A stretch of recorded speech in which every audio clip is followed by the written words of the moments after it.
Hello viewers, I'm Simon Preston and this is Reggae Boys Commentary.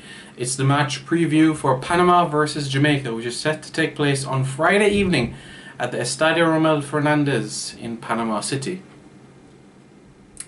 What can be said? It's a must-win game for Jamaica. Simple as that. And even if Jamaica wins, it's not really a guarantee of getting into the final round as well. Even if going on and beating Haiti as well. Look at the goal difference. -4.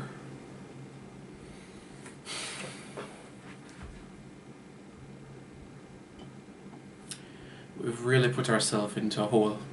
It's as simple as that. We're going to have to score some goals. The last time we scored more than one goal in a football match was a Chile match. Last time we scored more than one goal in a World Cup qualifier, Nicaragua match.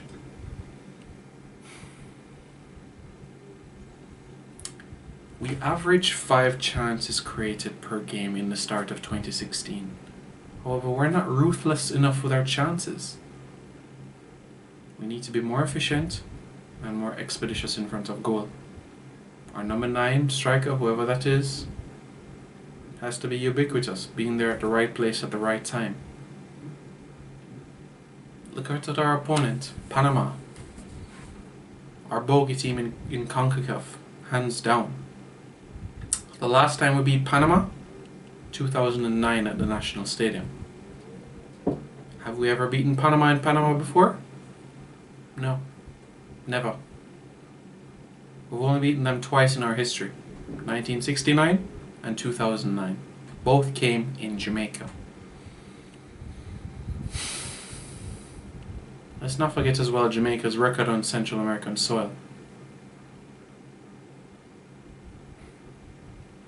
Yes, you can say performances have been better for Jamaica on Central American soil, beating El Salvador in the 2006 World Cup qualifiers. Think about beating Nicaragua recently, brushing past a few Central American teams in friendly matches as well, so you can say performances have been improving on Central American soil, but we're playing against a team that is extremely stubborn to play against. In goal, Jaime Pinedo. Whatever we do from set pieces, he's always proven to be agile against us. It's just frustrating watching him and playing against Panama. I'm sorry for coming across as being despondent or having a lukewarm view of Jamaica. It's just it's a tough situation that we're in, where we need a result. Winfred Schaefer, remember in September 2013, her first match as head coach of the Jamaica national team came against Panama in a 0-0 draw. And now he's back again against Panama, needing a victory. But Winfred Schaefer has shown that he can pull results out of the bag. We've seen when the back's against the wall, some first times in our history. Beating the United States in the United States for the first time in our history. Beating Chile, beating a CONMEBOL team on South American soil for the first time in our history. So, we have done some great things. He has won the Caribbean Cup for us as well. So, there are areas which he deserves a lot of credit for. That 4-4-1-1 sort of system, I think it's quite effective for the type of players that we have in the squad. Looking at where the players and the team has been training, it's not at the Estadio Romel Fernandez Stadium. It's at a stadium nearby, a training site, but it has been raining heavily, so a lot of the training sessions have been indoor and also in the gym.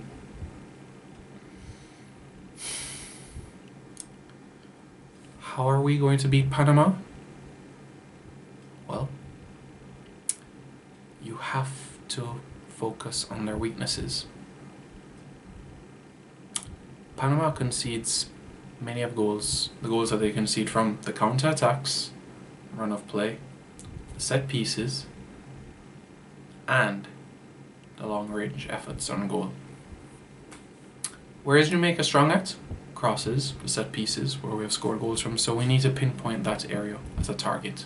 make use of those chances, getting numbers into the box, finding the gaps in those areas, and when that ball comes in there, be agile, be strong, and reach for it.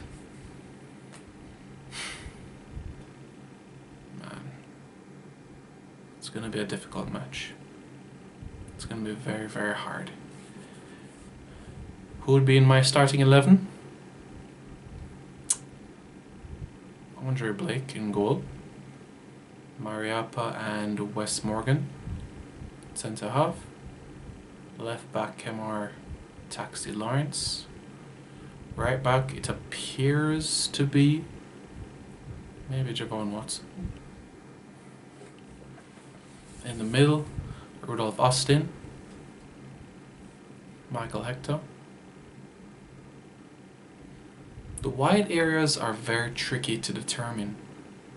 Could Deva Orgil be there? Only time will tell. Will Alvis Powell get an opportunity to be in the starting 11? We'll see. Giles Barnes in that number 10 position. The striker position is interesting because you could have either Deva Orgil there, you could have even Omar Holness there, who has played that role before. Not in a long time, but he can operate as a number 9 if wanted to. Clayton Donaldson. Darren Mattocks isn't there, so Corey Burke, 6'4" presence. So it's an opportunity there.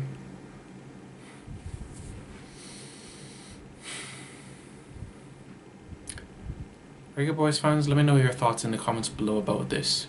Can Jamaica beat Panama? Can we create history and beat Panama for the first time in our history on Panamanian soil? Can we do something that a lot of people are not expecting to get into the final round? Can we do that? We certainly can. We're not eliminated. We have the players that can get the job done. We need goals. That's what we need right now. If we win 5-4, 4-3, 3-2, I'll take that. We just need to be a bit more proactive and ruthless with our chances. Find those gaps, get the ball in the right areas, and we will score the goals.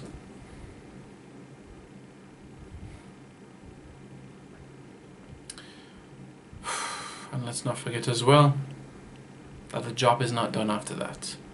We have to go and take on Haiti as well, who as well still has a mathematical chance as well. So if Haiti goes and beat Costa Rica, then they'll be coming to Jamaica hoping for a big win, because they too can stand a chance to get into the final round. A very wide open group. I was even saying in the Caribbean Football Weekly podcast how irate I was about when this draw was announced in July 2015. If you look at the group, all 4 of those teams in our group made it to the quarterfinals of the CONCACAF Gold Cup. I believe that the FIFA ranking that CONCACAF used, I believe it could have been a more recent one in determining, because the seedings that they used came from a FIFA ranking when Jamaica was quite low and such and so forth. Maybe if they used the FIFA ranking right before the Gold Cup. But you know, that's in the past. It's in the past. You have to beat who is in front of you if you want to go to the World Cup. You need to beat some of the best in the region. What I have not been impressed with in this campaign is our form at home. Between 1995 and 2001, Jamaica went 53 matches unbeaten at the National Stadium. And what has happened recently? Nicaragua has come and beaten us there. Panama has come and beaten us there. Costa Rica has taken a point from us there. When we qualified for the 1998 FIFA World Cup in France, we did not concede a single goal at home in the qualifiers. Not in the preliminaries, not in the semi-final round, not in the final round. Not a single goal conceded at home.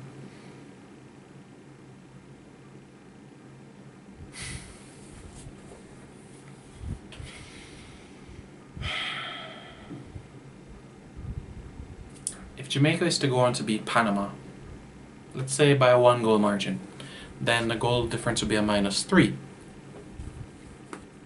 let's say that Costa Rica seals their fate against Haiti. And Panama goes to Costa Rica and beats Costa Rica.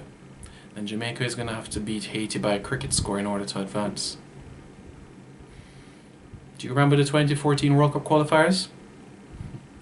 We needed to beat Antigua and Barbuda by at least a 3-goal margin to advance to the final round and hope that the United States beats Guatemala. Our hearts were fluttering. I remember being in that national stadium that day. The Guatemalans took the lead 1-0.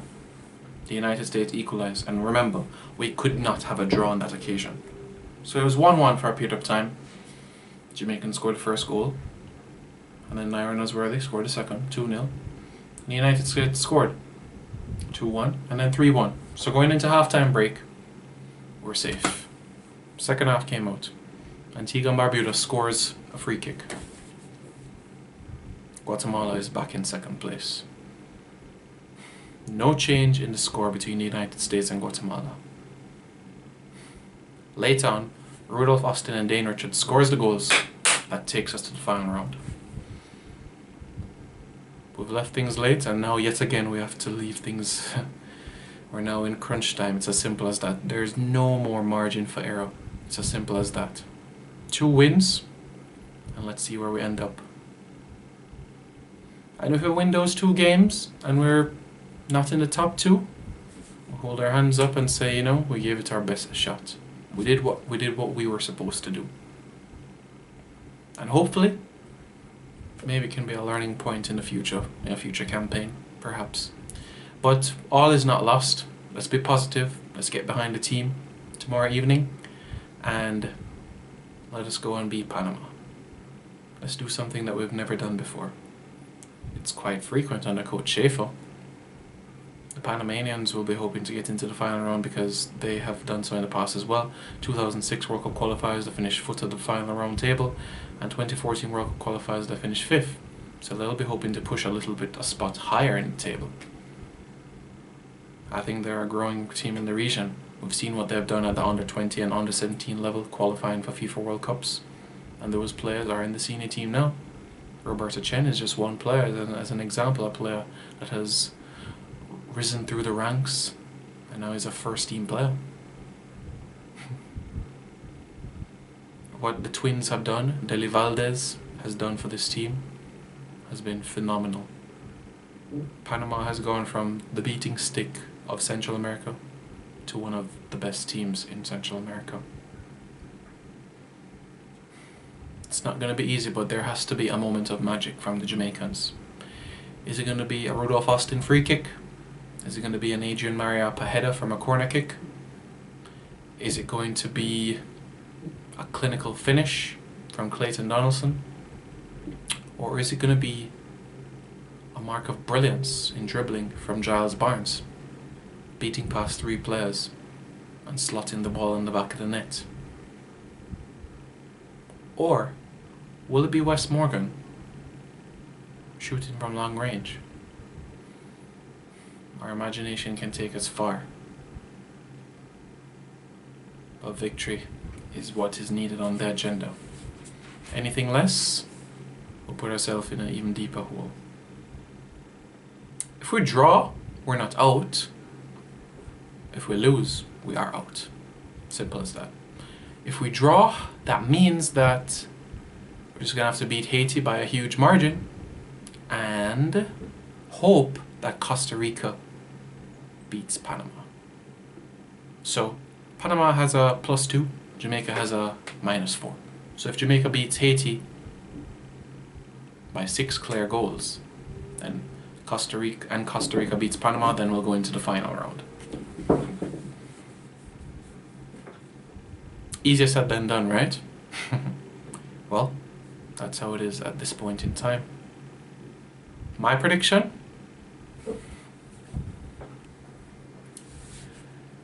A lot of people may not like this, but hear me out. I'm gonna go with 0-0 in Panama. And then I'm gonna go with Jamaica beating Haiti 4-0 and Costa Rica beating Panama 2-0 that would take Jamaica to the final round. When our backs are against the wall at the office, we find a way to squeak through. We did it in the past, and I think we can do it again.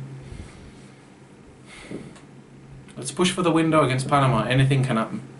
We've seen what has happened in this CONCACAF region. We've seen some of the most bizarre results over the past decade. Barbados getting the better of Costa Rica 2-1 in the 2002 qualifiers. We've seen Trinidad and Tobago beating Panama 6-0. We've seen the likes of, for an example, Antigua and Barbuda getting the better of Haiti. We've seen Guyana get the better of Trinidad. I've seen some very bizarre results in this region, and we can go on and on and on about it. French Guyana beating Honduras, although that wasn't a World Cup qualifier, that was more of a Gold Cup qualifier.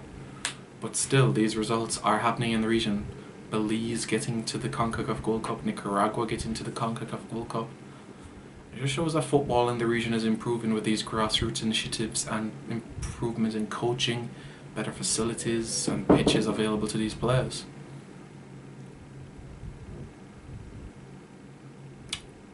"1998 is a long time ago. I was just a little boy. Of course I want to see Jamaica back at the World Cup. Of course I want to see us back at the international stage.